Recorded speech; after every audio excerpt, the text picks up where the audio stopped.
एबे राज्य में कार्य कर समस्त आउटसोर्सिंग कर्मचारी आसला खुशी खबर। तेज कैबिनेट बैठक पर आउटसोर्सिंग क्यों डिपार्टमेंट को अनुमोदन मिली मंजूर मिली तो एने कौन अपडेट रही निहत भाव जाना। तेज जाना पूर्व चैनल को प्रथम थरक आसते चैनल को सब्सक्राइब कर पाखे आसुवा बेल आइकन को बटन सेट करा सहित वीडियो हेल्पफुल होते निहत भाव वीडियो को लाइक कर डिस्क्रिप्शन टेलीग्राम चैनल लिंक अच्छी तो जाकि जन जातु। तेज सरला राज्य कैबिनेट गुरुत्वपूर्ण बैठक मुख्यमंत्री मोहन चरण माझी अध्यक्षतार बसला बैठक।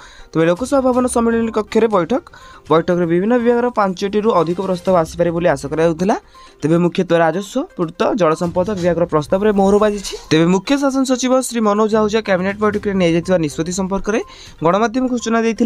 तेज कैबिनेट बैठक में मोट 5टी विभाग 5टी प्रस्ताव को आलोचना पूर्वक अनुमोदन कर तेज गृह और नगर उन्नयन विभाग, स्वास्थ्य और परिवार कल्याण विभाग, एपरिक वाणिज्य और परिवहन विभाग, साधारण प्रशासन और साधारण अभियोग विभाग, एपरिक पंचायत राज और पानीय जल विभाग तरफ गोटे लेखाएं एपरि मोट 5टी विभाग 5टी प्रस्ताव को आगत करने समस्त प्रस्ताव गुड़िक राज्य कैबिनेट बैठक में अनुमोदन लाभ कर। तेज आउटसोर्सिंग कर्मचारी जहाँ भी अपडेट आसो आपने जानापी आम चैनल को सब्सक्राइब करूँ।